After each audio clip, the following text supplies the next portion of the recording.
ఉపాధ్యాయుల దినోత్సవం రోజున ఉపాధ్యాయుల కోసం ధర్నా చేస్తున్న విద్యార్థులు. గౌలితొట్టిలోని సాంఘిక సంక్షేమ శాఖ సెంటర్ ఆఫ్ ఎక్సలెన్స్ విద్యార్థుల ఆందోళన.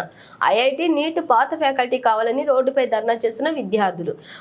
వారు వచ్చే వరకు ఆందోళన విరమించేదే లేదని డిమాండ్. దాదాపుగా 22 మందిని ప్రైవేట్ టీచింగ్ ఫ్యాకల్టీని తొలగించిన అధికారులు. వారి స్థానంలో కొత్తగా ప్రభుత్వం ఉపాధ్యాయులను నియమించిన అధికారులు. వారికి ఐఐటి నీట్ సిలబస్ చెప్పడానికి రావటం లేదని ఆందోళన చేస్తున్న విద్యార్థులు.